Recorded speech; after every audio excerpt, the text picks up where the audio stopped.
Well, good afternoon, everyone. It is good to be back together today, and here we are on our third meeting of the Kansas Early Childhood Transition Task Force. This is an important meeting today, our third meeting out of an anticipated 4 together, and as we work toward a final report in December. And as we get started, I wanted to take a moment to acknowledge we have 2 new members today and recently appointed by Governor Kelly. And first, we want to welcome Senator Molly Baumgardner, who chairs the Senate Education Committee. Welcome, Senator. And we're so glad to have your voice at our table. And we also want to welcome Heather Schrottberger, who serves as the new Executive Director of the Kansas Head Start Association. And you may recall Heather's predecessor in that role, Jennifer Adema, but was recently appointed to the task force. She has subsequently accepted a role out of state. So, Heather, we're so glad to have you with us, and love to take an opportunity for both of you to introduce yourselves. And Senator, would you start, please? Not to put you on the spot, but love to do that quickly. Thank you very much, Mr. Co-Chair. It is a privilege to be here. When the governor asked me if I would be willing to participate, I said absolutely. When we think about the issues that our children in our state and other states as well face, but also parents.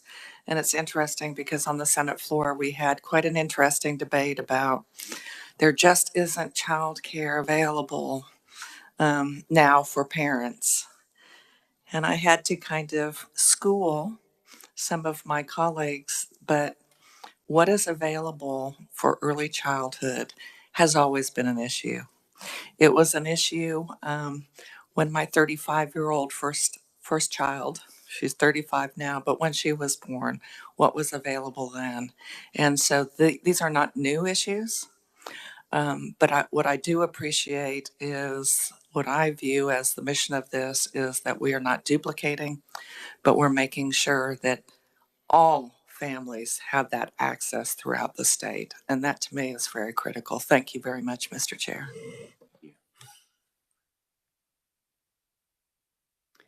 Hi, Heather Schrottberger with the Kansas Head Start Association, and on behalf of the families and staff represented by the association that serve Head Start families across Kansas communities, I'm honored to be able to continue to participate in this process as part of this task force and to help shape decisions about what the future looks like in our state for our youngest children and their families.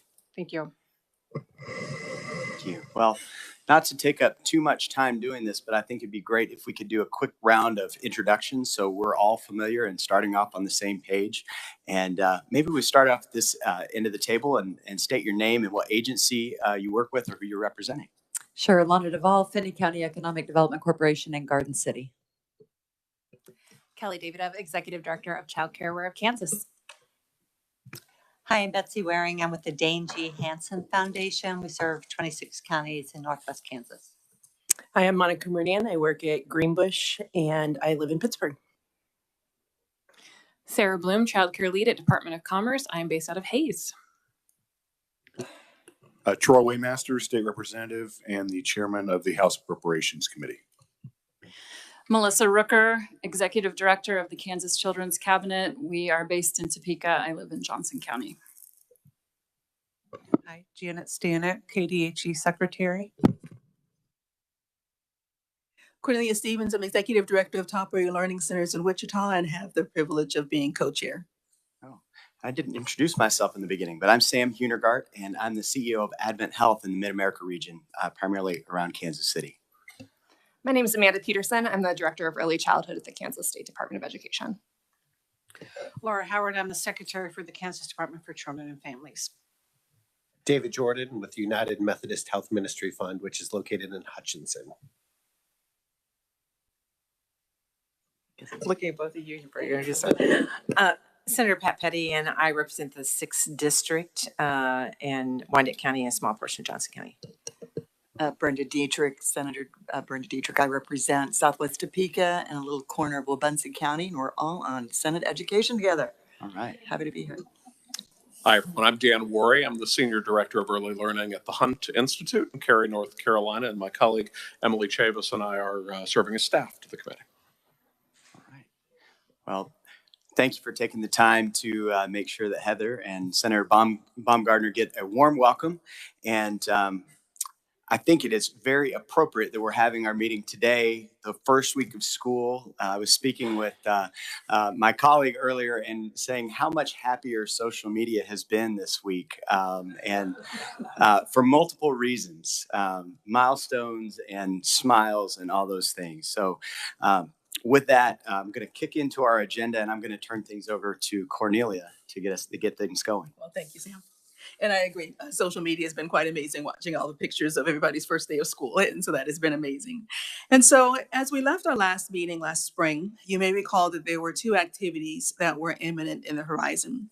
The first was a draft and submission of an interim report updating Governor Kelly and the public of the progress of the group.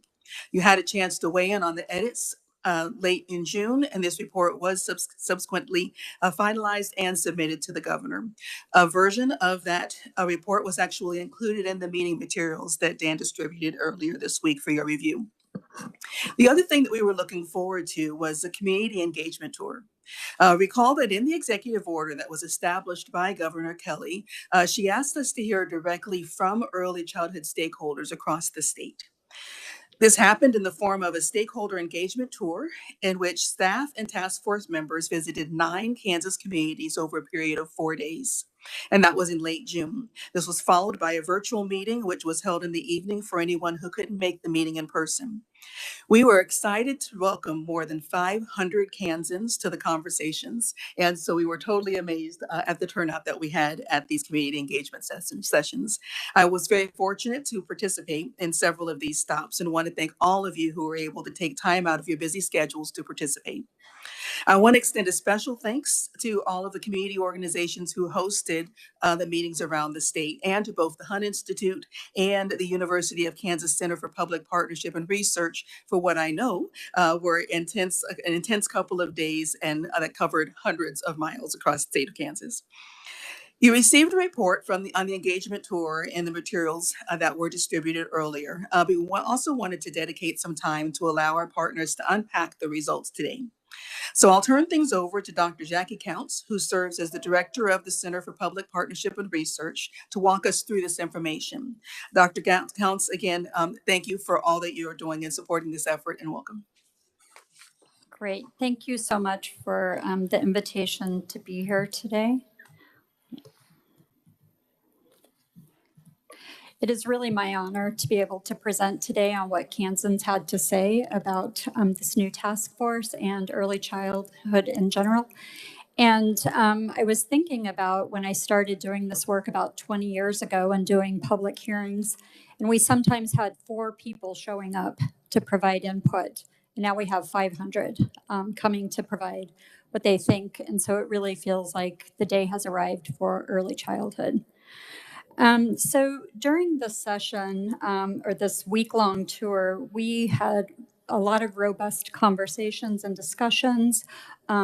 Participants were also invited to provide their feedback on a note card. And then we also wanted to get the pulse on what people's experience was with the early childhood system in Kansas, and also how hopeful they were about the direction that we're going. So as I shared, we collected table notes, and we had a lot of stacks of those. And I think there were about 75 comments that were submitted. And then we also got the HOPE card scores, and that was about over 400 of those. We performed a thematic analysis, and to do that, we reviewed all the notes from each session. So we looked at the themes from each community, and then we compared those across communities. And then we did some statistical tests on the HOPE meter cards and also experience with the state system. As Cornelia stated, this was in response to the governor's request for stakeholder engagement to better understand the needs of parents, families, providers, and businesses. During the sessions, we asked 3 major questions. The first one is about challenges, gaps, what's not working, and what are the greatest needs. We then moved on to asking about what is working at the community level, what are the bright spots, what could be models to be lifted up to the state. And then finally, we asked about the state's efficiency in providing services in the early childhood sector. So Kansan showed up, and this shows where people came from. And this is from the sign-in sheets that we got, but we did a head count, and we know that there were well over 500, so a few people snuck in. And over 80 communities and cities were actually represented, as you can see by this map. The red dots on the map are where the sessions were actually held, so people drove a bit to be able to attend and add their voice. So who came to these sessions? So about 75% of the participants were either service providers or parents. I think it really speaks a lot to the investment of parents that a little over 20% of the participants were parents, and most of these sessions were held through in the workday. So what are the themes? And rather than doing this by each question, we organized it by key themes and what we have to improve on and what we have to celebrate. So the first one, and this should not be news to anyone, was to improve childcare. Most of the comments fell in, and the themes fell into 3 buckets. The first is licensing. The current process was described as slow, cumbersome, and hindered by multiple layers of inspection requirements. And new providers often don't know where they are in the process and what they need to do to get approved. And in rural areas in particular, in-home providers feel less inclined to go through the application process due to the time and effort that it requires. The other big one is the lack of the workforce. Some facilities had to shut down during COVID-19 and they were never able to reopen. And the low wages make recruitment difficult to hire and also to retain staff. Many providers think that there are far too few child training programs available in the state. And this next one really struck me, and that was the antiquated public perception of early childhood professionals due to some government officials' indifferent attitude toward the field. A lot of providers said that they didn't feel that they received the same level of respect as educators. And this lack of an adequate workforce is a perpetual deficit and a cycle where just one person calling in sick at a child care can result in having to close a classroom for the day. Affordability is something that you're going to hear on a couple of slides, and in particular to workforce. Providers describe this as a really low margin business, and it's difficult to keep their doors open and their lights on.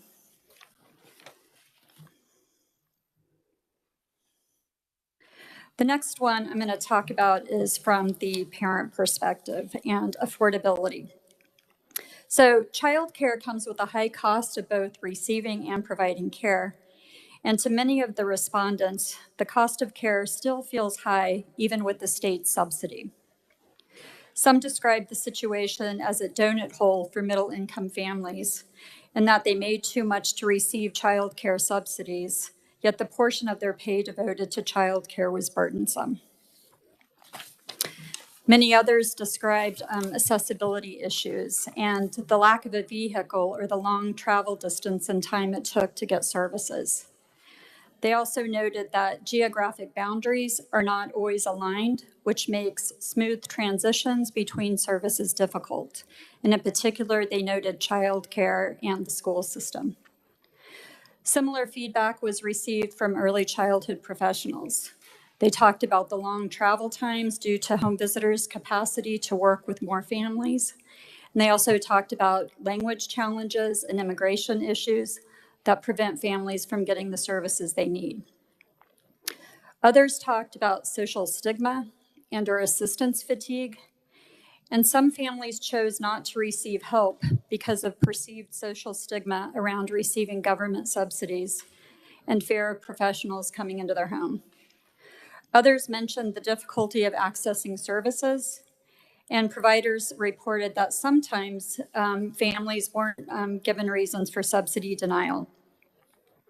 And many noted that this negative public perception made it difficult for all and to advance in our system. So then we talk about and move into systems issues that we need to focus on. The first one is systems navigation. We've talked about this being a system where you need to connect the dots, and it was very consistent from all 9 locations that it's difficult to navigate the various programs and to find relevant information. Families reported that different programs did not communicate with another in a cohesive way. And sometimes state employees don't have the correct information they need to guide them through a complicated system. They also talked about inefficiencies. They did note, and we heard some recognition, that there's been increased collaboration over the past couple of years between agencies. So that's a nice bright spot in that. However, they then followed up by saying that the system is stressed and staff are doing the very best they can. We've seen a lot of turnover at the state level, and that results in a loss of historical knowledge and can make it really difficult for continuity of the system. Kansas Department of Health and Environment surveyors were recognized as being very available and helpful. However, many noted that the dual requirements between KDHE and Department of Children and Families makes it difficult for new providers to navigate. Others talked about a tension between state policies and local needs, and that local communities are often required to piece together funding sources to create a cohesive system. And this was complicated by cumbersome grant applications and reporting requirements that are sometimes burdensome. And we've heard of some communities having to apply for 6 to 10 different grants to be able to build their local system. Others talked about programmatic funding, and the restricted funding makes it difficult for communities to provide the services that families want and need. Special education is not fully funded, and that was noted in several communities. And there's also a growing need for mental health services, and those largely go unmet and are underfunded. All right, so what is working here? Some of the things that were noted as working are local school districts really stepped up to the plate during the pandemic. Many communities noted that there was extensive collaboration between local school districts and community-based agencies. And they hadn't experienced that in the past, and so they said that that was a new development. Additionally, many schools opened space to provide childcare.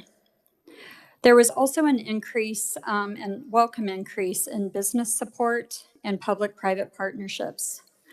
Local businesses were noted as collaborating with chambers of commerce and providing financial help or private investments in the early child care ecosystem. Many others noted the joint partnerships of local government agencies, nonprofit organizations, and private sector investors that rallied to generate local solutions to the lack of childcare in their community. And the Child Care Accelerator grants were noted as were recognized as a rare opportunity for facility construction and expansion of service capacity. And that is something that we hadn't found, and from the needs assessments of the past wasn't a possibility. Nonprofit organizations were also called out as helpful and really contributing to the ecosystem. And specifically, Child Care Aware, United Way, CASIDO are some of the organizations that were recognized as a providing force or positive force. Also, there were some unconventional spaces that were noted. and that local community centers and churches provided space and support.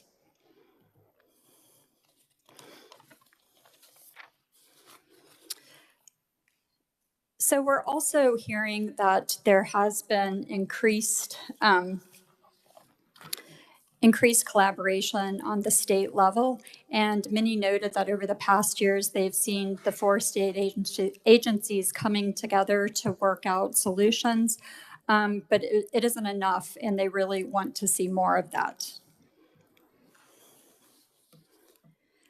Another thing that I really want to celebrate and was again struck by is just the professional pride that child care workers have in their profession, and that they show up again and again. And they really want to be able to stay in the field and to do their life's work, but they need to be able to afford to do that.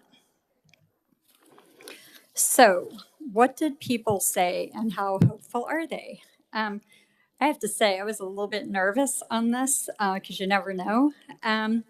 But overall, the state, people's experience with the state program, 6.6, the average was 6.6 of the 416 people that provided a response that had a positive interaction with the system. So that's our baseline. But when we asked how hopeful that participants were in the direction that we're going, the average was 7.4 out of 10. And moreover, 75% of the respondents answered a 7 or more.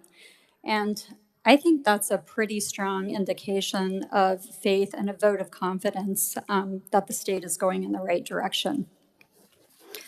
So we came back with a few conclusions for you to consider.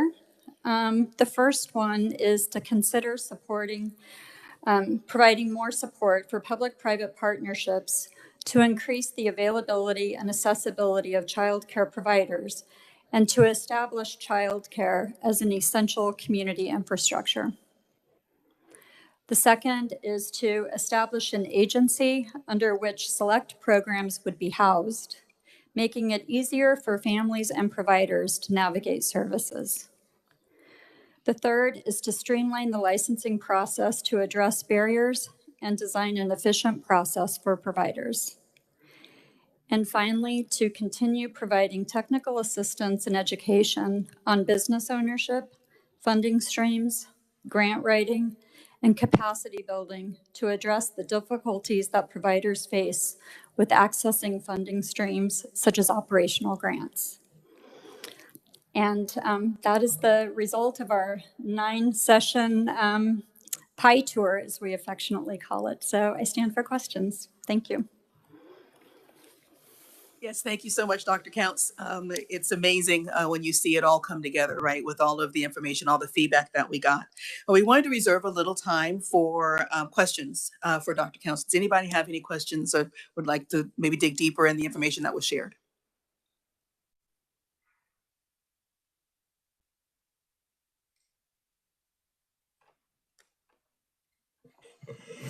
Yes. Thank you. The chair did say he welcomed my voice, so I guess you'll hear it. One of the comments that came up on the slide deck was the KDHE website is hard to navigate. Were there some specifics as far as what they were trying? Is it navigating for grants, navigating for licensure? What were there any clarifying pieces that were included on that? My recollection is that it was specifically about licensing and navigating. I don't think at that point we were talking about grants and navigating. Okay, thank you very much. Thank you. Any other questions? Yes. Thank you. Jackie, by the way, great job getting all that into several themes. That's a tricky thing. Did you pick up any threads around families with children with disabilities or delays and access and any layers there? I was at a table where it was a big point of conversation. I'm just curious if it rose to that level anywhere else. Accessibility overall, yes, it was part of the, it's definitely wrapped up. It's very difficult to get services if you have a child with disabilities, especially when you're trying to get after hours care. And just some, I mean, it's already difficult to find childcare. And then if you are trying to get, non-traditional hours, it just adds on layer after layer. Just a repeated, I would say, theme of not enough money and support to be able to provide the needed services. I'm curious, any glaringly obvious differences between Western Kansas and Eastern Kansas and the struggles that they're seeing?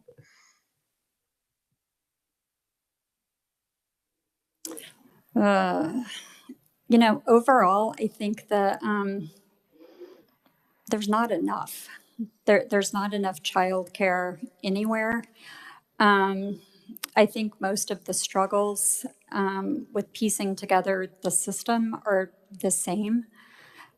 I think just the other big theme is, and we also looked at differences between the communities and also the providers, and to see if there were any differences in the HOPE scores and also experience with the system. We didn't find any statistical differences, but overall, we didn't see any, like, this is only a rural issue or this is only an urban issue. I think some things might be more concentrated depending on where there's economic development and spikes in need for childcare. Mm-hmm. Thank you. Chuck, is it possible to go back to the map? I just want to underscore the reach of attendees. And I think to Sarah's question, I know, do you see anything in the themes that help us understand the complexity of the issue, where it might be one thing in a larger community, it might be another in a smaller community? Is there anything you can tease out for us that emerged as themes? Not specifically from what people told us, but from my own experience, just that it is all going to take infrastructure costs to develop a robust system. And so it is probably going to cost more in rural areas to provide the same services. And so that's just to get basic core services and to build off that, if we would look at any type of zone or district. But as it is right now, I mean, people do have to drive further in rural areas. The transportation issues still stand in urban areas, but the distances aren't as great. I was at a table in the Southeast Kansas session, and people talked about having to drive clients up to Kansas City to access certain services that were available there, but not in their home area. So I know that's an issue. Yeah.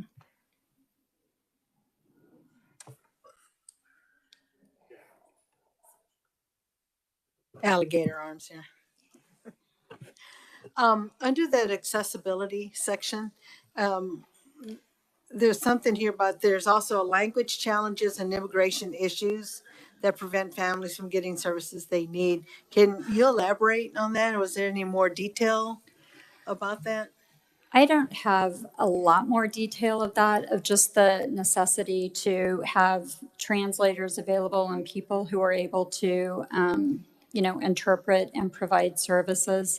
I can go back and look specifically. I'm remembering some issues in the Kansas City one. I might look to some of the other folks who were there about specifics, but I can go back and look at that. Yeah, it'd be interesting to know what geographic areas that was, saying that was a challenge. Yeah. Thank you. You have a question here, Troy? Thank you, Co-Chair. First, I want to go back to the affordability piece. First, I'd like to have a breakdown from providers, and then also a breakdown. Obviously, we kind of had more of an elaborate description in regards to parents, just the sheer cost. You also mentioned the stigma of not wanting to apply for any government assistance. And I have 3 kids in daycare, so I know exactly how much it costs. So I'm wondering, for the providers, what's the cost breakdown of, they're saying it's, too expensive to provide these services, and then from parents, because I know some parents actually quit their job because actually all of their entire paycheck, if they're a 2-income family, is going to daycare. And so they just stay home with their children. So I just kind of want to break down affordability, and then I have another question after that. Sure. Well, we have some other experts in the room, so I might rely on Kelly to talk a little bit about specifics. But overall, the average wage is about $10.30 an hour for a child care provider. And when you look at the costs, and when they have rent, food, and I know they can get reimbursed through the child and adult food program, but it's just very difficult to make ends meet. And so, Kelly, do you want to talk about the specific breakdown? Sure. So we do collect information from child care providers, both family child care providers and center-based care, about average rates that they are charging families. And so that is available on the Child Care of Kansas website. You can actually pull that out at the county level or at the state level to compare and contrast, because it does vary depending on where in the state you're talking about. So I don't have specifics that I can offer off the top of my head, but we do have that available. And I think that's a really key part of the conversation, because childcare providers operate on razor thin margins and can't afford to make less, and yet families very much cannot afford to pay more. So thank you. Okay, so while you were speaking, I was actually texting my research analyst downstairs, trying to get what the balances are left in fiscal year 2022, and also in fiscal year 2023 and fiscal year 2024 projected balances on the Economic Development Initiatives Fund, which is the lottery money that the state of Kansas receives, its portion of the lottery money that is generated. This is an economic development issue. And I think that we need to start looking at it. And I know everybody in this room is looking at it as an economic development issue. There might be others who do not. And so I'm not going to state what the balances are. But I will say there is movement in that fund that we could actually probably dedicate some of those funds, because like I said, this is an economic development issue, which kind of goes to my next question. We talk about, and I represent a rural part of the state. In fact, all of my 5 counties are in the 26 county area of the Dane G. Hansen Foundation. Now, the daycare provider that we do not utilize, but is pretty much 2 houses over from the preschool that my son goes to, actually has individuals driving from Hayes and Waukene and bringing their kids to Russell. That's over. I mean, if you're driving from Waukene to Russell, that is a 1-hour trip one way. And that's just to try to find some type of childcare. And so we have all these programs to incentivize, like downtown revitalization, other things within the Department of Commerce. And I think we need to look at some type of scope of looking at, and also in rural areas, and I'm not saying this isn't also the problem in urban areas, because it is as well. But particularly in rural areas, you have a lot of vacant buildings that could be repurposed. Maybe we should, and I'm not saying that we aren't already, but maybe we should be looking at something as far as a community collaborative effort in repurposing those buildings, providing childcare for that particular community, and focus the dollars away from some of the other things we've been doing and focus it more on childcare needs. Thank that you. may not have been a question. So it's not a question, but I am. Do you agree with my statement? I am from Russell, and I have never been more proud to be a Bronco. Thank you for that information. Same here. I wholeheartedly agree with that. And there are some models in other states that are looking at it's a tri-share program, and a third. It's the cost of care is broken down in thirds. So the state pays a third, the employer pays a third, and the parent pays a third. So that is, I think, a really interesting model to look at. And the other thing is when we're looking at cost of care, if you can reduce the cost of the building, that right there is a key element in making it sustainable. You just triggered something. In July, some of us attended the CSG Midwest meeting that was held in Detroit, Michigan, and the state of Michigan does exactly that. And they were talking about how they put this partnership together, and it was trifold, and they all partnered together to address the child care needs. And so, I mean, I even wrote that down in the meeting that I went to. And actually, I think it was under economic development is when we had that discussion. And I think that is something that we definitely need to look at in the state of Kansas. So thank you for bringing that up. That's the model I was referring to. And we actually have, Melissa, is it Cowley County that is trying that in one of our innovation grants? I don't want to agree that specific county, but I do agree. We in June gave a $43.5 million set of grant awards. Included in that is a pilot of the TriShare program in one particular area. We have a number of different models that are being funded that I would love the chance in the appropriate venue to share more about, so that there is a clear understanding of Kansas-based problem solving that is happening at the community level that lends itself as potential models for the state. And Betsy and the work of the Dane Hansen Foundation for Northwest Kansas, Child Care Aware is involved. Like, there is a lot happening. It just isn't state level, statewide. So it's not getting the visibility that maybe is due to some of these innovations. Perfect. Any final questions? I have one, and that's related to the second kind of theme of suggestions coming out of the groups was around consolidating programs. Now, was that more around the functions, and which functions might they have talked about? Was it the registration, application processes, fingerprinting? I just would love maybe a little bit more detail on that particular recommendation from the groups. So this is my own, not from, I mean, we didn't get that much specifics from the group, but I see of if a new agency would be established. When I hear the conversation about duplication, I'm not seeing duplication of families getting multiple services. I don't think that exists at the community level, and if a family is getting more than one service, it's probably because they need it and their child has multiple needs. Where I see duplication is when we have multiple agencies having an HR department, a legal department, a fiscal department, and to be able to blend and braid funds even at the state level, it has to go through 4 different systems. And then if you filter that down to communities, it just compounds. So I think that this is a very complicated system, and so it's not like you can take all the funding and put it in a big mixing bowl and make a beautiful cake. It's going to take some time to deconstruct. And so I would start with just a couple of things, maybe childcare and home visiting, and get that established and running smoothly. And then if the state calls for it and there's a public mandate, to explore other options. Okay, thank you. Any further questions?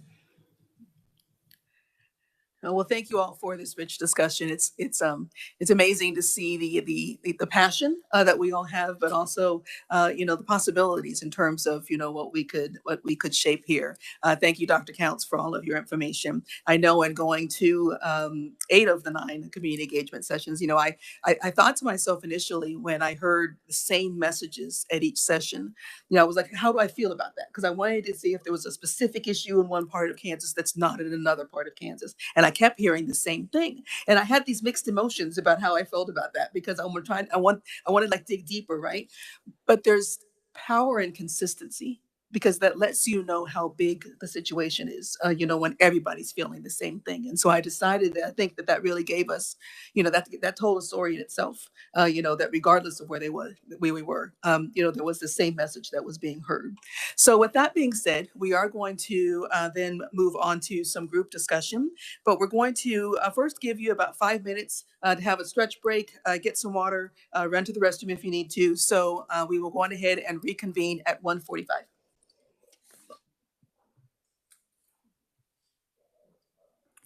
Or 1:48.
Anybody really went anywhere, but we had good conversation. As we mentioned earlier on, this meeting was planned all along as one in which we synthesize what we've heard so far and begin moving towards a set of recommendation for inclusion in the final report. So as you probably saw in the meeting materials, we're envisioning this as a little bit more in-depth process and maybe a little bit more in depth than we have time for today. But at the end of the hour, what we will like to do is discuss a formation of some work groups where we can dive in even deeper to help us focus on these recommendations. So we are going to focus our discussion here today over the next hour across 4 guiding questions. So we're going to take about 15 minutes apiece to talk about each. And so let's just know that we have about 25 of us. I'm probably overestimating. Let's say 20 of us around the table. And so with 15 minutes, just be mindful of the time that we have and the amount of time that you might be taking with your comments so that we can get everybody's feedback equitably. So let's start with the first question. And that is, what are your greatest concerns about moving forward with a single cabinet agency concept? And what might we do proactively to address that? So,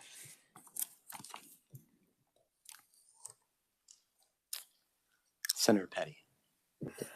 Well, I think we heard about this at our last meeting, and it is a concern of mine in that as we look at this and as we put in place what kind of programming would come under the setting up a unrealistic time frame for one, making it happen, and 2, the kind of of measurement tools in place. Unfortunately, when it comes to the legislature, we sometimes do that with legislation, and it's just sets things up for a failure. So I think we've got models. We heard from Colorado. She was very clear about that. And I think that we really need to take that into consideration. Great comment.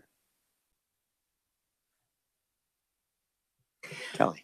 So I'll preface this comment by saying I'm really excited that we are moving forward, hopefully with forming a new state agency focused on early childhood. But I also think it's an opportunity to keep in mind that children don't develop and grow and thrive in a vacuum, and the connection to their adult caregivers is really, really important. So as we look at a state agency that's focused on early childhood, how do we also keep in mind the other things that support young children? So the things that their families need, the things that their caregivers need, the things that their communities need to thrive, and really take a holistic approach in keeping those things in mind. We're looking at programs and funding streams and everything else that goes into that.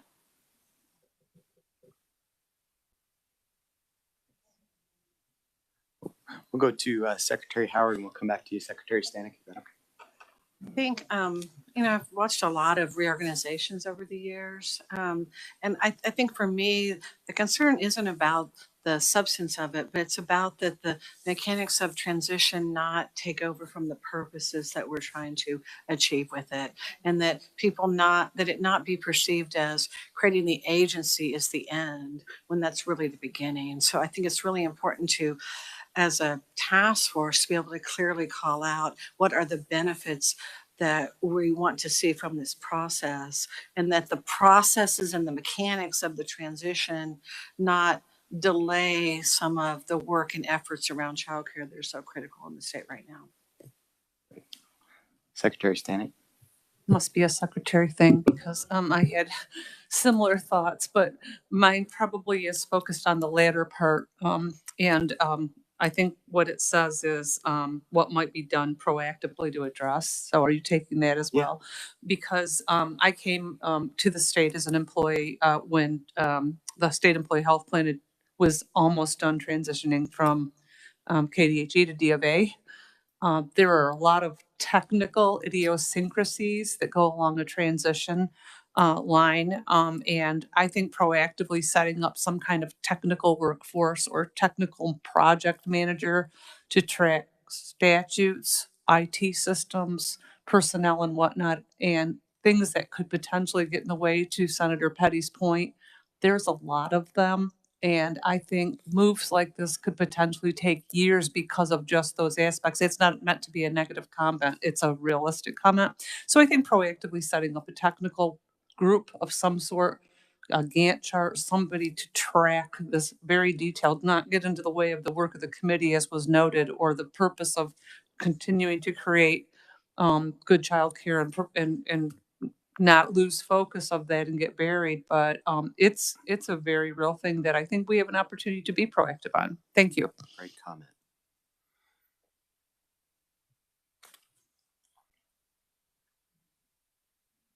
Great concerns. Oh, Senator Baumgartner. Thank you, Mr. Chair. A concern that I do have, I know there's a lot of focus to create this agency. But if you're a parent with a new child or a toddler or a 3-year-old or a 4-year-old and you're going back to work, the problem is now.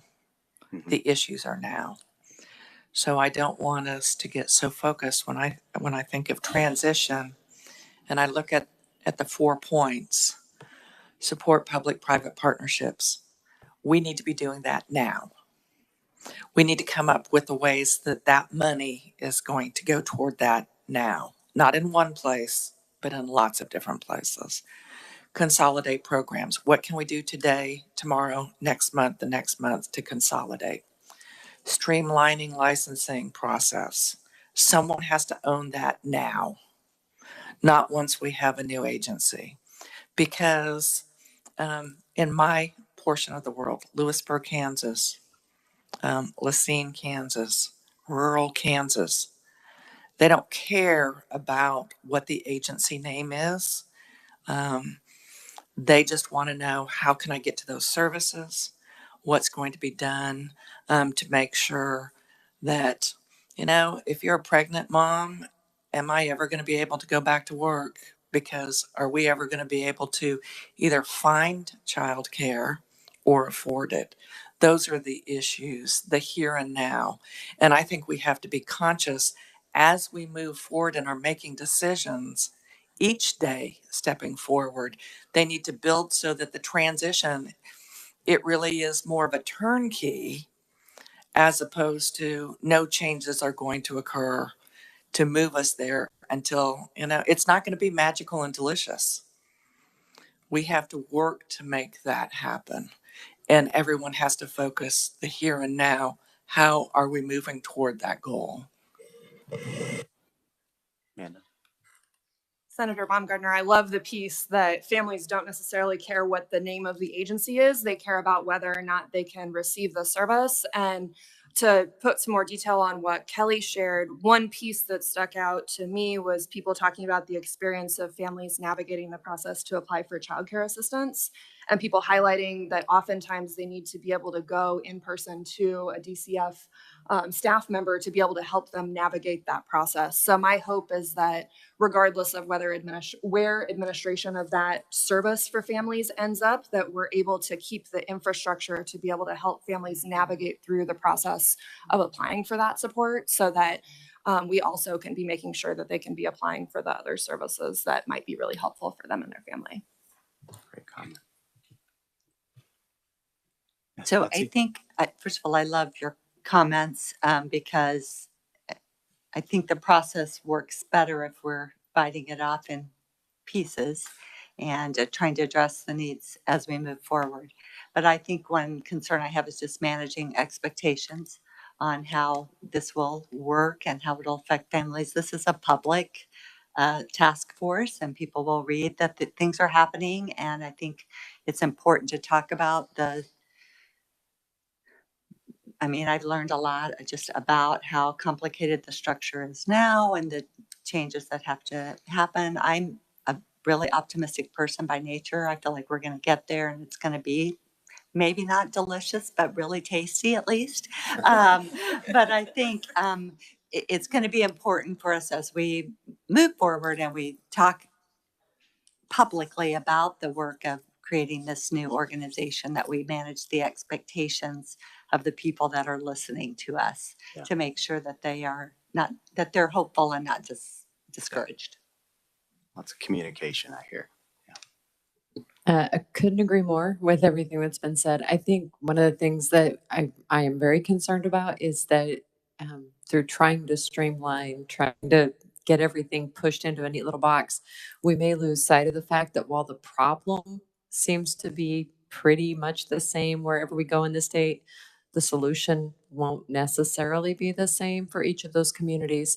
And that the fact always remains the government and the solutions closest to home are still the best. So one of the things I would caution us about is coming up with a one size fits all approach and then trying to squeeze everybody in. You look like the toddler trying to put the star shape in the circle when we do that. So that would be my biggest concern. Very good. Other comments? Representative Ruiz? I echo that, your comment. And knowing just different parts of the state, and yes, the solutions are going to be different depending on the community that is being served. My other concern is, however we establish the new agency, that it be one that will stand the test of time, and that new legislatures, new governors won't undo it.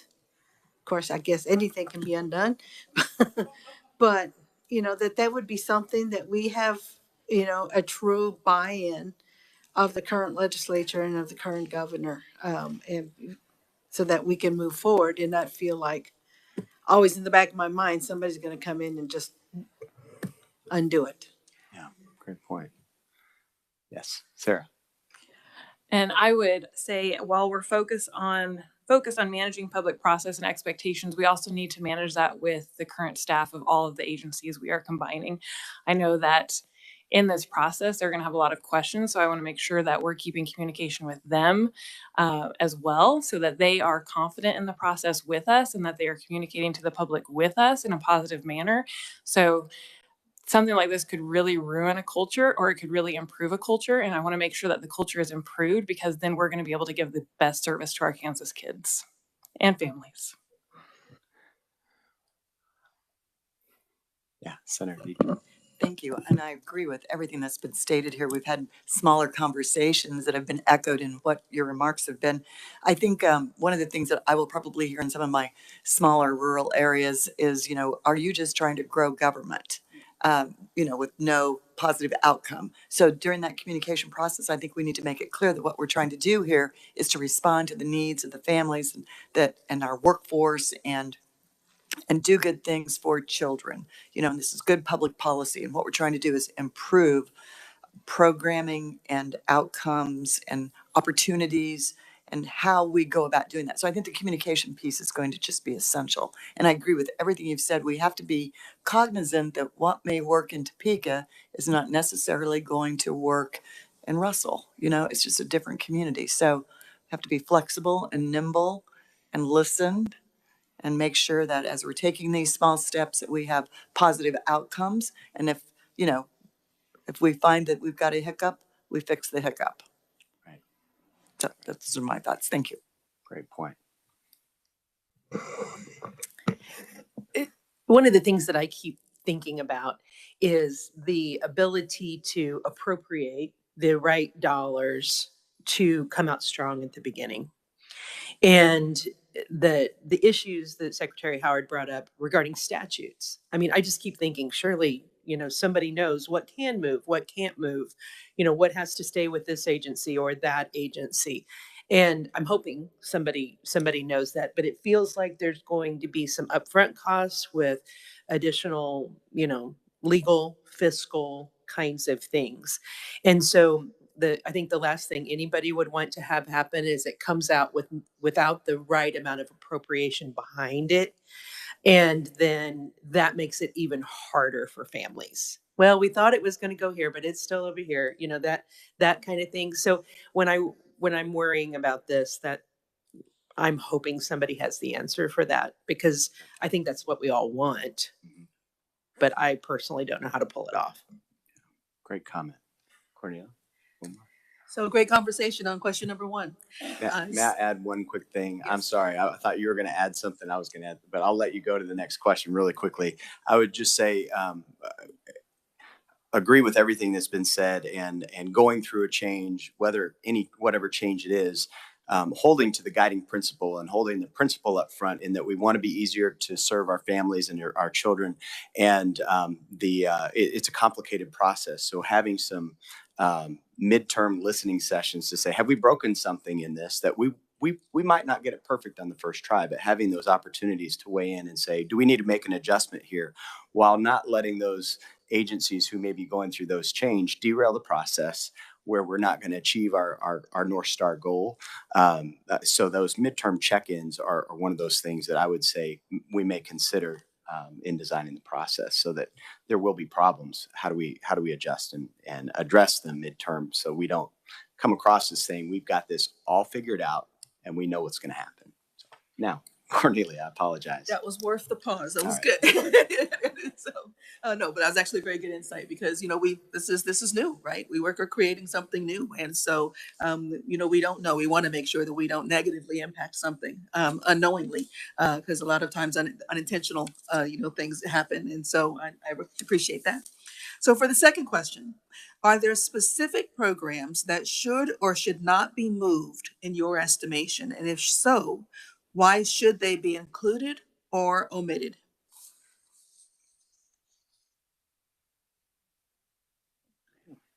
Janet Stanek, KDHE, and I have my team here to help, but we did licensing, et cetera, but we also, public health, we have the maternal child program, we have a whole bureau, and the Title V block grants that are focused on prenatal care and so forth. We interface with Medicaid, and we would not want to see that program moved. I think we provided some of this upfront information to Mr. Worry ahead of time, but that's my comment from KDHE. The maternal child bureau and the Title V block grant that we manage, it's prenatal care, maternal, mother babies, and I can have my team talk a little bit more if you want more detail on it. No, we don't want to move is the question, what we don't want to move. And that's what we're talking about, correct? What we don't want to see moved. It could be what you want to move or don't. Oh, I'm sorry. I read it as we don't want to. And so, Oh, I apologize. I didn't see the show. It just should not. Thank you. We do believe licensing, we assume that would be moved. And again, I don't have my list in front of me that we provided, but that's the core of KDHE's concern. Okay. Any other programs that, yes, ma'am. I would just say in relation to the licensing portion of it, it is a very, very onerous process. Our public-private partnership has been going through it. We submitted our license request in March, and it is August. And the only reason we have any idea of what's going on is because we continuously reach out, even though we don't always get a response to that. So it is a tough process, and there's the fire marshal being separate. A lot of times you've got people not communicating, or gee, we don't know if that person's even still with the agency. There's a lot of that frustration. So I would say we definitely need to the point of something has to happen now. Licensing is one of those things that the sooner we can make that process work for our communities, the more buy-in we're going to get across the board. And believe me, for as frustrated as communities and providers are with not being able to get answers, the staff who's trying to provide that information has got to be equally as frustrated, because it's certainly not because they don't want to or don't care. There's just simply not a framework to support that process. I just get a little amen shout out to that, because that is definitely something in our rural areas we have experienced. I see these great ads that we're running about get into childcare. We need childcare people. And then I just think, but be prepared to wait for 7 months before you can actually do it, because you can't get your license. It's just a real frustration. And then it's probably not even possible, but we're dreaming here at this table. So wouldn't it be great if the fire marshal piece was part of the agency and not separate, because it is such a huge barrier to getting that piece done. And if there could just be a person that was even under the fire marshal, that was a specialist, that was in this agency, that was just there to make sure that all of that piece of the licensing could happen, I think many people would think we were really important if we could make that happen, because it is a huge issue. Yes. Sorry, just to Betsy's point, I think the other piece of this, and Representative Boymaster brought this up, that there's all these empty buildings and why aren't we reusing and repurposing? And I will tell you, my organization has done childcare boot camps with communities all across the state, trying to assist communities in solving these problems. And a big part of it is the way our regulations and our guidelines are written, are quite frankly making it impossible for us to utilize space that exists, making it impossible to utilize churches and, those spaces where everybody says, well, that's empty 5 days a week. Yep. And it'll stay that way because we'll never get it qualified. So I would just say, if we're going to take this on, as we take this on, we really should have a focus on, are we actually utilizing guidelines that matter, or is there something we could do to do better with this? Any other programs that should or should not be moved? Yes, ma'am. Monica. I'd like to hear what the group thinks about the idea of home visiting as a continuum of services in the state being under this umbrella. To me, that seems, nothing's going to be easy, but it seems a logical piece. We make families jump through so many hoops to determine which program is right for them, and it seems to me like if we as a state had a message that said, we understand this is one of the most effective interventions we can have financially and in actual social outcomes, and say, we're going to make this a continuum for families and you can fit into it easily. And in listening to what other states have done in this process, that seems to be one that they do pick off and do that. Where I don't understand, again, my level of understanding, for example, in Part C, home visiting, is there a requirement that it has to stay within a particular agency or that or this? Parents as teachers, I don't think there's any requirements regarding that, but I'd like to know what others think about home visiting as a piece. Dr. Rucker. Actually, thank you for mentioning that. That was on my list of things. We've done an analysis. Every one of our agencies funds multiple service delivery models of a home visiting. So it seems to me that if we if we get better alignment, whatever this end result looks like, streamlining the way we provide financial support to the home visiting program seems like key. I would say that the federal child care development block grant funding is utilized in important ways at multiple different agencies and under multiple forms of movement of that money. And I think other states have included that in their menu of changes. So we should be taking a look at how we are leveraging those funds and where they live and how we organize that.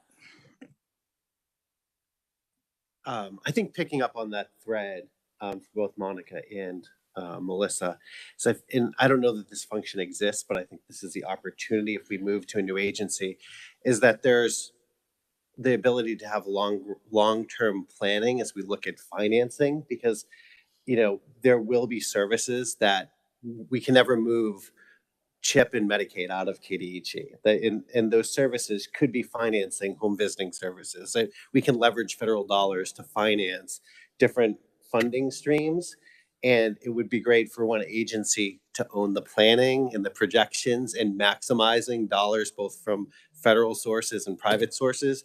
But then I think we also need to make sure that there's staffing within the agencies that exist, like having an early childhood person as part of the leadership of Medicaid to make sure that there's alignment and synergy.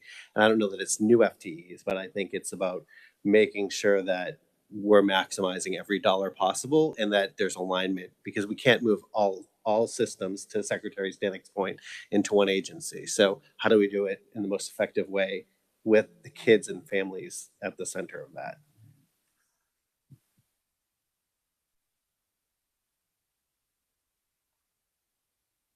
I can pick up on that point. So similarly, one piece that I heard during the listening session to ours was, as we highlighted the ways that school districts have been able to step up and to really expand the role that they play in communities in providing early childhood services.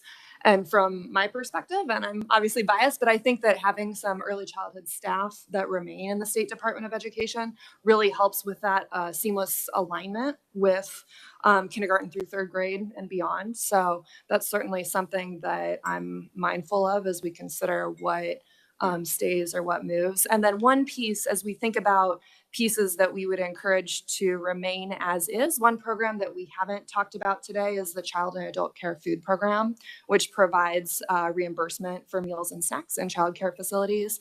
I was able to attend the first 7 of the 9 community engagement sessions and was really keeping an ear out, obviously, for programs that fall within the State Department of Education's purview currently. And the piece that I heard consistently is that there's really high satisfaction with the CICFP program and administration currently, but where there is challenge, it tends to be more in interpreting federal requirements from the U.S. Department of Agriculture and translating that to the local level. And from my perspective, being able to house that in the same agency that also is responsible for the National School Lunch Program and the Summer Food Service Program really gives us a lot of opportunity to be innovative in this area and to be able to do, to really expand the services that are available and make it function much more effectively than it would if CACFP was separated from those other federal nutrition programs. Any other suggested programs that, yes, Representative?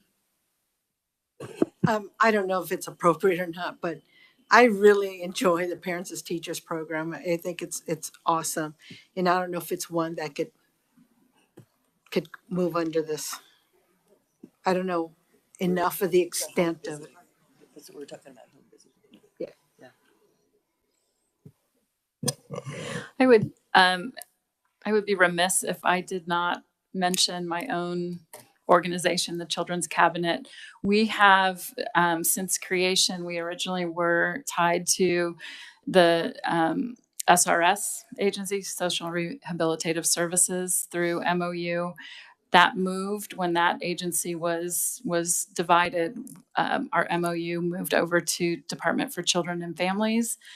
In 2016, the MOU moved over to the Department of Education. So I think we need to elevate the question of where we house the Kansas Children's Cabinet. We focus our investment portfolio through the Children's Initiative Fund on early childhood specifically. So that would be an important agency to remember in the process.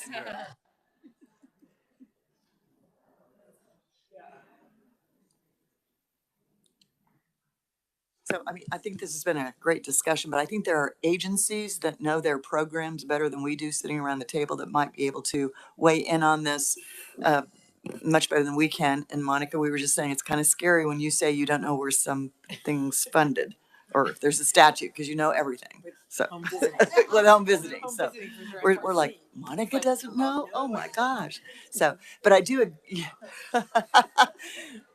I do agree, though, statutorily is probably an area where things need to be, reviewed and researched and, directed and cleaned up. Because you're probably correct. There's statutorily probably some restrictions on what we want to do. I'd like to throw in there, I'd also like to hear from the secretaries, when I sit here and think about childcare assistance, right? That is a 0 to 12, 13-year-old program, right? So, but the majority of the funds, I would assume, are used 0 to 5. So how do you maximize that childcare assistance piece, which in this state, historically, we have not, and we are certainly not doing it now. But how do we maximize it through MOUs or whatever? Do you know that, Secretary Howard, how other states have handled that? I guess Medicaid would be in the same category, right? maybe Medicaid would be in the same category. I think, I mean, childcare subsidies come up a lot today, right? I mean, both in the context of concerns about how families would navigate this if the subsidy program, which is, which the federal block grant, I mean, it's the subsidy program. It's also a whole lot of initiatives in all the other agencies around quality and et cetera, et cetera. A lot of the policy things we're trying to advance in childcare. I think the concerns, and we heard this from the two states who came and presented to us, that they moved it to be part of the new agency, which I can't see having a new agency that wouldn't have policy control over that block grant. I mean, to be honest, that just makes sense to me. But both of those states were still struggling with how do we want families to navigate to receive that subsidy. So like I know in Colorado, and they're not a state administered human services, they're locally administered.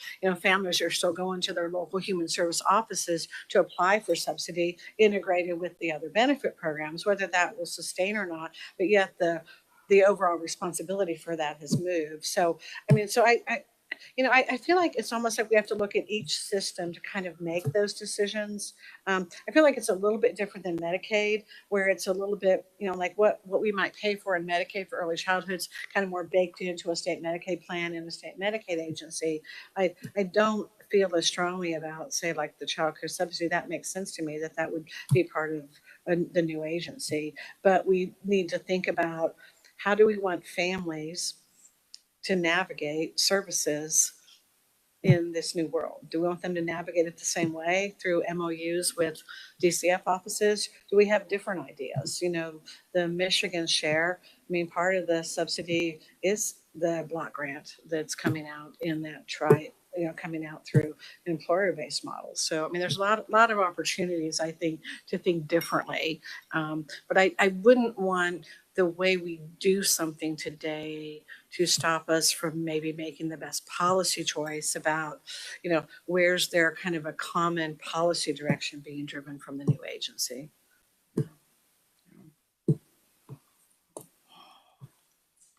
I'd comment on the Medicaid piece, and this probably could go for anything, but I think we need to just make sure that we have a conscious effort, and I'd call it more of alignment. There are many opportunities within all our respective agencies, and sometimes we don't know each other's working on them. And so I think that's more of not an MOU with Medicaid, but to David Jordan's point as well. How do we maximize the dollars? Whether if I know you have something in your agency, it might not be mine to manage, but if I have an awareness and then we put our heads together, and I think that's where this probably would go, to your point. Yeah. I don't have a comment or suggestion. I do want to pose a question to the group. And Dan, this may be a question for you.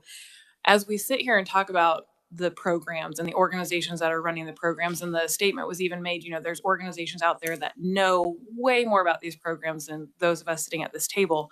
Are these same questions being posed to those organizations? Are we engaging the employees that are running these programs to ask these questions and get their suggestions? And if not, is that worthwhile, and is it possible? That's a great question. My sense is that we are engaging the agencies through the participation of the secretaries.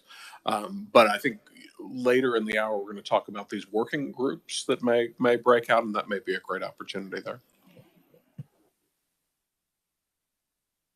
I'd also highlight for everybody, I know that our first meeting feels like a long time ago, but the inventory that all of our agencies compiled was certainly a very collaborative process. I assure you that the several of us sitting up here did not do that alone. And I think that gave a really good opportunity both to highlight those statutory pieces, to be able to say, okay, right now Kansas state law lays out a process for the State Board of Education to issue grants to parents and teachers programs, for example. And also give us a really clear roadmap to say, okay, if we are envisioning, something comprehensive that is going to take action by the legislature, here's the maybe starting point for a list of statutes that we would need to take a look at if we wanted to make adjustments in the future.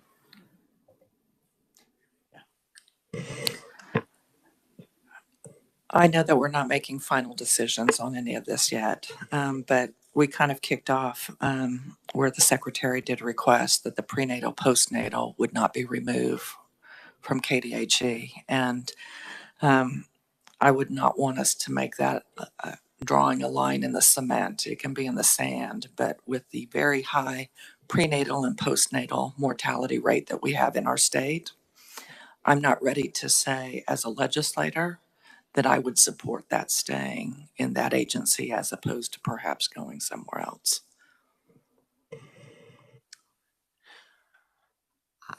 I would like to, great comments, and I think these are all great thoughts to consider as we look to form the plan. Like you said, Senator, this is, we're not forming something that's final today. We're looking at what we ought to digest. And with a background in accounting and finance, you would probably assume that this next question is near and dear to my heart, which is what are the metrics that we should measure to make sure we're doing the right thing and aimed at the right goal? How do we know if we're winning? So I'm really curious about this, especially from those of you in this field. How do we know? Yeah.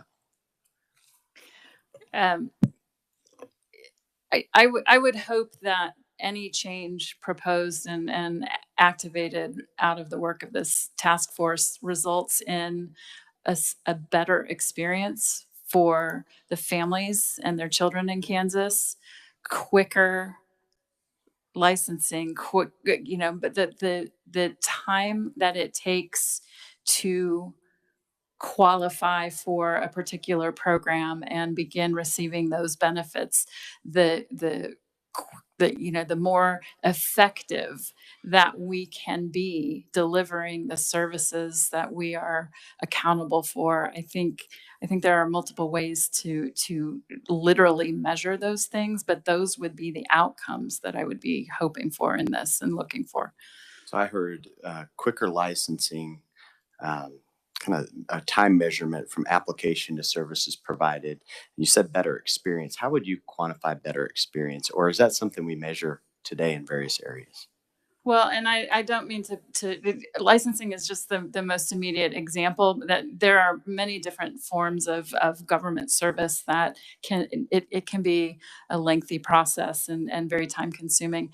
I think the goal is to ensure that families know where to go to connect to the services they need, that we are able to clearly communicate, here is how you go about that process, and the so-called hoops that families have to jump through are better aligned, and again, we use these words a lot, streamlined and aligned, but the mark of success for me is that we make it easier for our families to navigate the system. Thank you, Melissa. So I've been thinking about my list for a while now. And I think that first year, we need to come out with just very succinct things, right? So number of this, number of that, I think will show success. So if we have an increase in the number of children and families receiving childcare assistance, check. Increase in the number of licensed available stinking today slots for childcare, check. A decrease in the wait time for licensure, start to finish. Keeping safety in mind, I know all these have caveats. An increase in the number of 3-year-olds in a pre-K setting. We all know that's an indicator of success. We all know that's where we need to be, is that 3-year-old. And then I think if we have a decrease in the number of kids under the age of 5, I just hate to say it out loud, who die. We have this data. We know infant mortality is a problem. If we get that down 3 kids, we will have been successful. And then a decrease in the number of children coming into the DCF system that are under the age of 5 and that they're supported in their natural setting. I think you can count those things. We can count those things today, right? We know how many we had in 22. We know how many we had in 23. So we don't have to create a big new metric system. It's not based on individual families' input. We can get to that, right? But if we can come out strong, again, put those dollars up front, get those numbers in place. To me, I don't think that's unreasonable. Great. It's going to be hard, but it will also change people's perceptions, I think. Yeah. Meaningful work. Appreciate it. I'm going to go to Heather. Thank you. I agree around many of those things that have been mentioned. And from my perspective, navigation of services is the most important metric that we could look at for families across our communities. But I also just wanted to comment that I think we should broaden this question a little bit to talk about the metrics of success of a transition for the workforce that is working in local communities with our children and families, and that we also consider what success looks like to ease the stressors for that workforce, but also, address some of the workforce shortages and challenges that we have right now in the early education. Great. If I could add to that, I've heard a lot of really amazing specific metrics, and I think maybe an add-on to that would be a framework for thinking about how to balance the array of metrics between child, adult, whole family, and make sure that we are looking at it also through the lens of equity. So is everyone benefiting? Are we reaching some populations better than others? Do we need to recalibrate in some areas, whether it's geographical imbalances, race and ethnicity, language, whatever it might be. So that might just be like a framework to apply to the list of really key metrics that everyone has already listed. Thank you. Betsy. I should probably know the answer to this, but I don't. Do we have the data on how long it takes from application to success on licensing? Do we know what that number is right now? And if we do, that's definitely a metric I think we could look at. I hear you saying establish the baseline. Yes, what's the baseline? How do we make it better? And I don't know where this fits. Again, I'm just going to show my ignorance. Even if you have a center open or a group home and you're trying to bring in staff, the time it takes to get the fingerprinting and the background check and some of that, if we have that data and we can make that smaller, shorter timeline, that I think is very helpful as well. And then again, sort of related and maybe not at all what we're talking about, but it's on my mind, so I'm just going to throw it out there. Addressing, and I've had this conversation with Melissa, she's going to smile at me about this, but why we can't have a single fingerprint in the state system that meets childcare and schools and anything else. I know it's because some of it's federal money and regulations and some is state money and regulations, but boy, it sure seems like we could figure out how to make my thumbprint the same for a background check in the school as it is for a background check in the childcare center. And I just don't get why that's been so typical. And maybe that's something else we could look at. In the healthcare field, we call that interoperability. They may come and live in separate systems, but we should all have access so that we don't have to ask for multiple things. So that's another metric I think that we just hear in our work with our communities. Seems like a solvable frustration. Yeah, David. Thank you. I echoing some of the suggestions before. I really appreciate the suggestion on the percentage of children utilizing subsidy, because I think that's a foundational financing mechanism. I also think that tracking the amount of federal dollars we bring back, I know that I sound like a broken record, but I think it's a way to better finance the system. And I really appreciate the discussions being centered on how to center families in this process. And I think both PRAMs with new mothers and pregnant mothers measures the number of days families experience stress every month. And I think that encompasses both good health outcomes to get at better health outcomes in infant and maternal mortality, but also access to a safety net and access to good jobs. So I think that might be a good proxy for something to look at. Oh, yes. This kind of stems from, I guess, the previous two questions, and then also what Betsy was just mentioning. And the one thing that I would mention is, obviously, you can tell that when we're talking about all the different agencies and responsibilities, the spider web of the state government, and how almost it seems like everybody's involved. It's going to take a huge task to unwind that. So it's not going to be a quick, easy transition because as you've just heard from the conversation, you have three agencies here, and they're intertwined. And some are doing some things, some are doing others.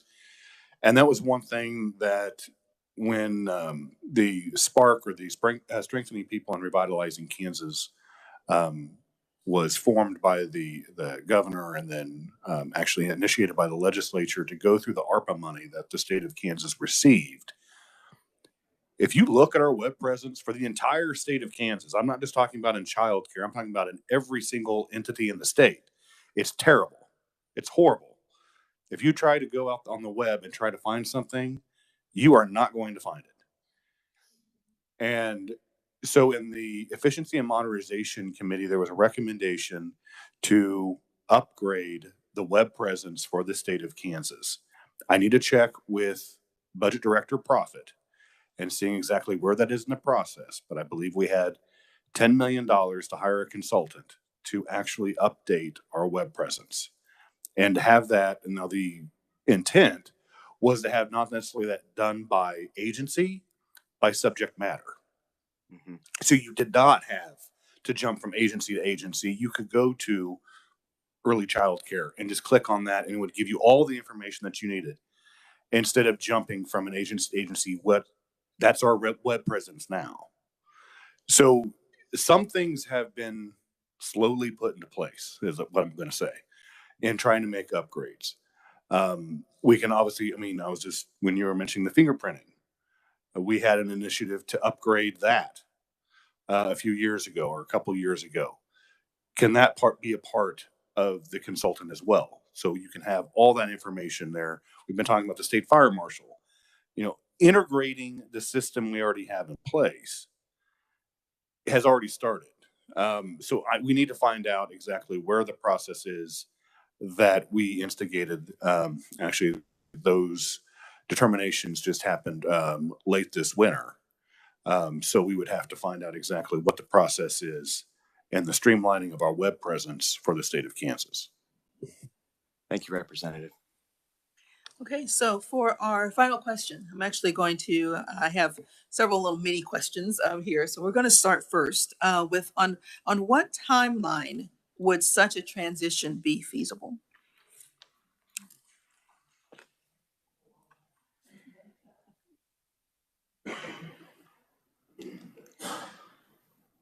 October sound good? No? I would just say I don't think any of us have a crystal ball, and I certainly, to the point that's been made a couple of times today, let's don't rush into something just to say we did something, right? To the point of metrics, this is a prime example of that. Until we know where our baselines are, until we know what the hiccups are today, we have no way of knowing whether or not initiatives that we bring forth would solve those challenges. So, or would they create more problems? We don't know that. So I guess I would say I'm not sure any of us have a good answer for how long it should take. But what I would say is the problem is now. And just as a reminder that everything we do to improve where we're at right now is still going to be well received by our communities and by our families. So I would say let's don't sit still and say, well, we can't get all of this done until 3 years from now. We can be doing something to improve the lives of our families. We are losing projects to other states right now. We are losing families to other states who are meeting these needs. And our communities and our state are not able to do that right now. We have to address it now, even if it's not the full Monty, if you will. Well, I think if we learned anything from the other states that we heard from, we did hear that this is a complex multi-year process for transition. So I think it behooves us to learn from other states that have gone ahead of us to choose strengths and be mindful of weaknesses and plan thoughtfully for how we make a transition happen.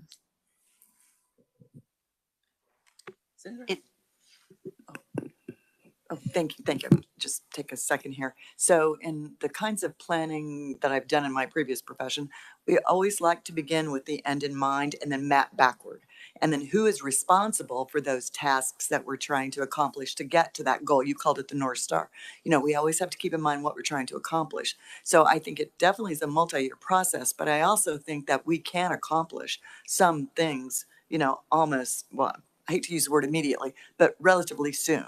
And then work toward what it is we're trying to do each year, set those benchmarks, you know, get feedback, formative assessments, and let's figure out what we can do, what's going to take much, much, much longer, and make sure that we have that information in front of us, or whomever this, and I do agree completely that we need a technical director or a technical manager to manage that process. We cannot do that. We don't have the skills, the expertise, the time, the knowledge to be able to do that.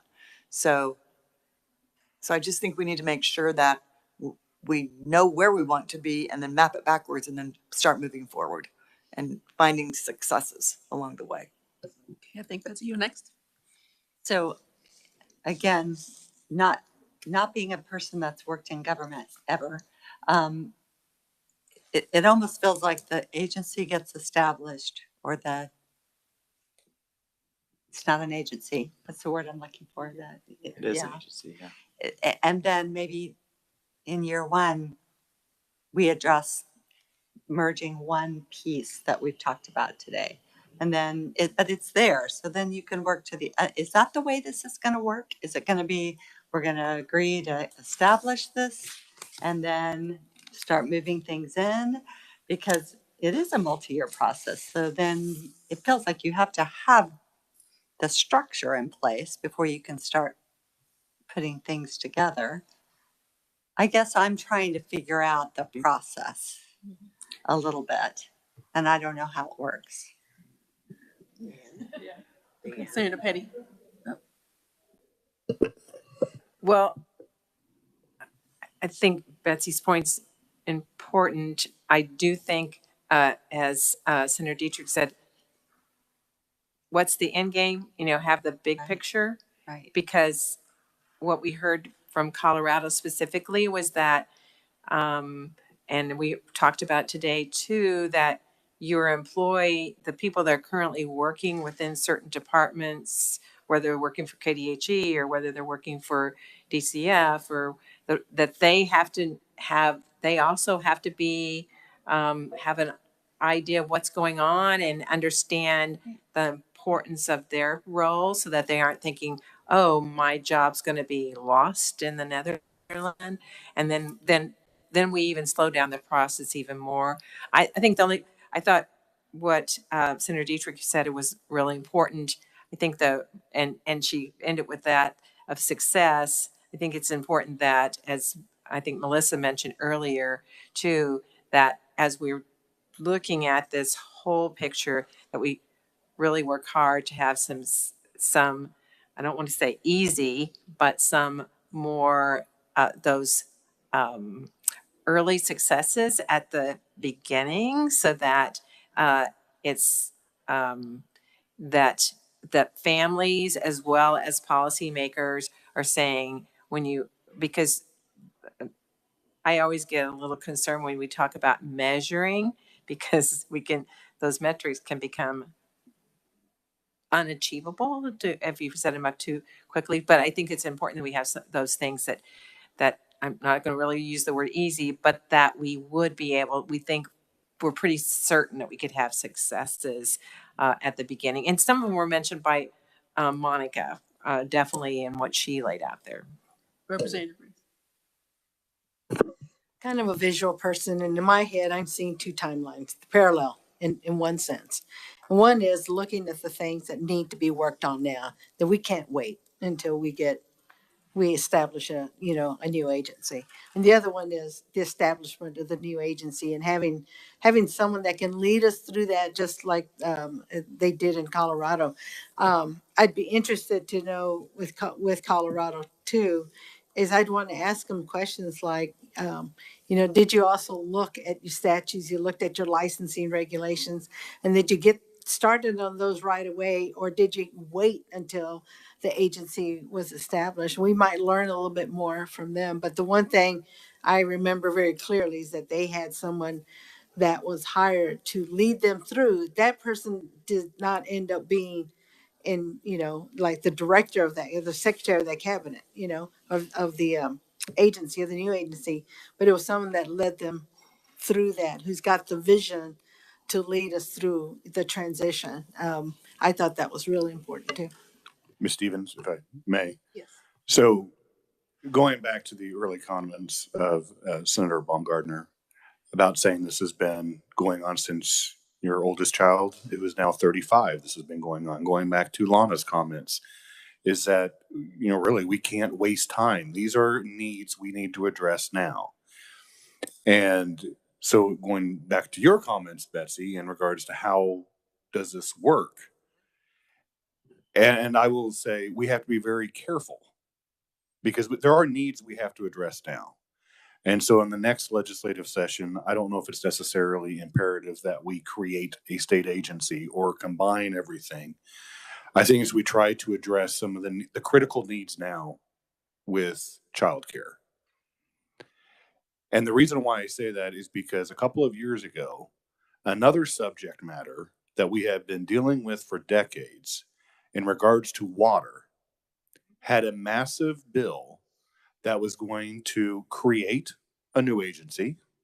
It was going to pull all the responsibilities that are currently in other agencies into this new agency. And the chairman of that committee worked on this bill for over a year and a half. And when it was submitted, it was 800 pages long. And it was doomed to fail the day it was introduced. Because not only did you have a massive bill, a new agency, you also had your outside groups coming in and saying, no, we don't want our piece moved in. Creating a new state agency is not an easy task. Ask Secretary Howard. For a couple of years, the governor has introduced the proposal of merging DCF and KDETs. Is that correct? Yes. And it has floundered each time the governor, and now the governor doesn't even introduce it because it failed. I don't necessarily believe the creation of a new state agency is going, now my legislative counterparts can disagree with me, I don't think it's going to sail through the legislature. You're creating big government. You're adding another secretary. You're adding another agency. And we already have agencies that are dealing with this currently. But it's going to take time. As I mentioned before, we have a spider web of statutes addressing this issue. It's going to take a while to unwind everything that's occurred in decades, and then possibly having that move into one particular agency that already exists. I really don't see the creation of a new state agency for this particular issue happening. But at the same time, in regards to the senator's comments and to Lana's and Betsy, everybody's making these comments today. We have issues we need to address now. And so we can't wait until the agency is set up and everything is moved into that agency to try to address those needs. I would almost agree with Senator Dietrich. What's the end goal? Back up and try and address those needs now and then work towards the implementation of having a single agency address those needs. In the discussion of it, an existing agency. I think it's going to be too difficult to, like I said, I'm speaking of what occurred a couple of years ago when we were all talking about water and how detrimental how that is a need for the state of Kansas, yet a bill could not get passed to create a new agency for water. And they spent, like I said, a year and a half crafting that piece of legislation. And so what did pass this last session was a small part of that overall 800-page bill. And that's how we're going to have to address this. We're going to have to address it in pieces.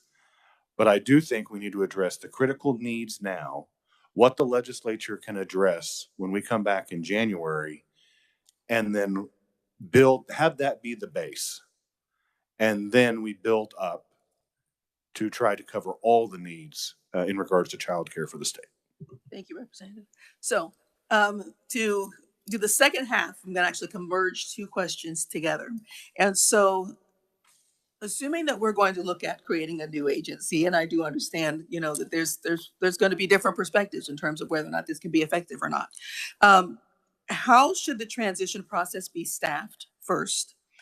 And kind of to your point, what systems need to be ready and live on day one to ensure a seamless transition for families, service providers, and staff?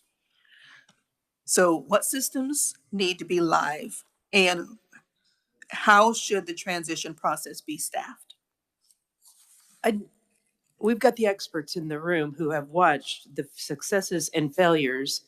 And I'm like, why are we guessing here? The Hunt Institute couldn't it, and I don't understand the agreement. I've confessed to not understanding a lot of things today, haven't I? Go on back south, girl.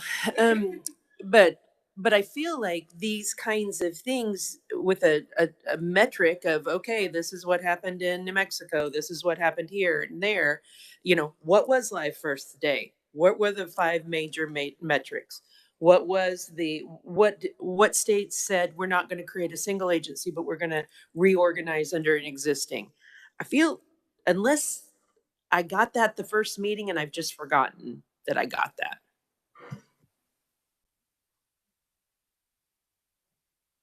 We did do a little bit of that side by side for Colorado and Missouri, right? In the meeting that we had. I think one of the takeaways from looking at this across the country is that different states have done this very differently. If you think about Missouri and Colorado, for example, you know, Missouri's timeline was, I don't want to use the word inhumane, but I'm going to say inhumane. It was as massive an undertaking as this is. The expectation was that the agency would be live in a matter of months. And so it was a very challenging process, not something I would necessarily suggest that Kansas use the rip off the Band-Aid approach. I mean, it was very, very prolonged. Oregon, for example, has taken a very different, you know, they set up a year-long timeline and went back to the legislature and said, you know what, we need 6 more months. It's more important that we do this right, that these systems be live and, you know, ready to go on day one, than it is that we say we have a new agency started. So I think there are a variety of different ways. Colorado, as you heard, you know, pulled together as the staffing process began, created a position within the governor's office who was responsible for you know, actually staffing the transition, and then eventually handed off to the new agency director as she came in. So I think, you know, there's some variability around the country, but lessons to be learned from all of this. Yeah, nice. So we've been looking, thank you, at the Missouri and the Colorado approach to this. And back to Representative Waymaster's hesitancy, which that's exactly accurate as to what happened. And it was very unfortunate. The Missouri did this by executive order rather than creating a new agency. And so, maybe the executive order establishing an Office of Early Childhood is a more reasonable approach. It still takes an allocation of dollars just to begin the process. That's my only thought. And my other fellow legislators can comment on that. I do think it's going to be difficult to get a new agency past the legislature anytime soon. So, not to be a Debbie Downer, that's just, I'm agreeing with Representative Waymaster. Secretary Stanek, I guess I'm going to make this comment on behalf of KDHE, and I know there's 2 other agencies here, but I think it's important to know that we aren't frozen in time in our respective work.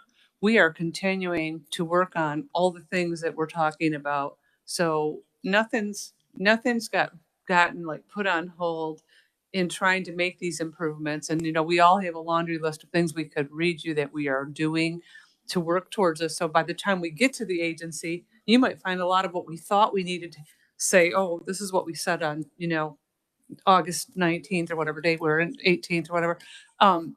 It's already done, or it's been done, or we've seen some of these things. So I don't know how you align that with the creation of the agency. It feels like a separate topic. The systems, this question's worded very trickily because it doesn't really match.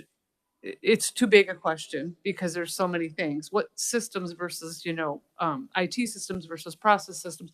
And don't forget all that funding that's got to follow whatever change we make. And that funding right now is coming from multiple different things. So I guess just a reassurance to the committee, you'll see over time, some of this stuff's being taken care of. It's just we don't have a forum to explain it. It's too big. So thank you, Dan, for understanding my comment. Sam and Cornelia, that might be a good transition to our next steps. Would you like me to jump in there? So, Secretary Stanek, I agree completely that these are very big questions. And as we were approaching this meeting, I think in conversation with Sam and Cornelia and others, we recognize this is not something that was going to be resolved in an hour and a half today. To the question of, where are the other agency staff that are involved in these programs and what might their recommendations be and so on. I just want to bring you up to speed on sort of timeline overall and then talk about what we are proposing to you today as sort of a next step. So the group is scheduled to meet again probably twice more. Once in October, we're looking at October 18th, I think is on all of your calendars. And then we had discussed a final meeting probably in December, really to sort of mark the end of the process and the acceptance of a final report. I think today was an important conversation in terms of getting your ideas out, which is in part why I tried to sit back and take notes. But I think we are proposing to you at this point that between now and October, first that we'd like to come back in October with a set of your recommendations in these areas, and developing those recommendations will take maybe a little bit more work. So what we're talking about, and you'll see on your table a ranking form. We're proposing the formation of 3 virtual work groups, so that would meet once or twice between now and October by Zoom. 3 areas that are proposed. This question around programmatic movement, what might reasonably move, what might not. A metrics question, and I was really excited about the metrics conversation we had in the room today. I think if I'm already envisioning in the same way that we were able to help bring Missouri and Colorado into the conversation here, I'm envisioning 2 years down the road being able to tell people about the Kansas approach and crediting Senator Dietrich with the plan of sort of mapping backward. But I think, starting with those metrics and really having a conversation, because I think, frankly, in a lot of states, this has become a conversation kind of first and foremost about the logistics of the agency transition, right? And the data systems and the HR processes and things that need to happen with the movement of employees. But beginning from those questions that were thrown out today, how do we make licensing move faster? How do we make sure that we're serving more kids with child care subsidy, for example? Beginning from some of those questions and mapping backward onto what that means for the structure, I think could be really, really helpful. The third area is transition logistics that we've been talking about here in the last couple of minutes. What we are proposing is that if you would take a moment and fill out this form, put your name and your agency on there. Two questions that are maybe not reflected here. One is, are you able to serve on a virtual work group? I think we're talking about an hour or 2 hours total time between now and October. If that is just not feasible for your schedule, we certainly understand it's a new time commitment that hadn't been asked for initially. If you want to make a note, if that's a concern of yours. The other question is whether you might want to serve on more than one of these work groups. We're certainly not asking you to serve on more than one of them, but I can see, secretaries in particular, how, some of these topics are very close to your agencies, and you may want to be represented on more than one of those. So please feel free to weigh in if that is the case. But what we're asking you to do here as we wrap up today is to rank those three work groups, kind of your top priority being number one, your lowest priority, not that any of them are low priority, but your kind of personal interest being number three, if it's the lowest. If you can rank those 1, 2, 3, and then leave the form on the table, we'll collect those and try to follow up. We definitely want to make sure that there is some level of even distribution across those topics. But the hope would be that we have some more conversation, get into a little bit more detail than we've been able to get into today, and come back in October with a set of actual recommendations from you as a task force to consider. Somewhere. Just a quick question. In your email, you mentioned like a board work group, not creating a work group, around like game-changing ideas. And the reason I ask it is that I wonder if some of the things that we talked about today around innovative policies or goals are outside the scope in some ways of the task force. Like we shouldn't, we don't need to be waiting on the task force to try some of these ideas, or should we be like putting all of the apples in one bucket and moving forward? So it was just a question. I think that's an important conversation that can take place in the confines of this task force and this or not, but it was just something I wanted to. If there is an interest in that, feel free to write in game-changing ideas work group, and we can work with that as well. All right.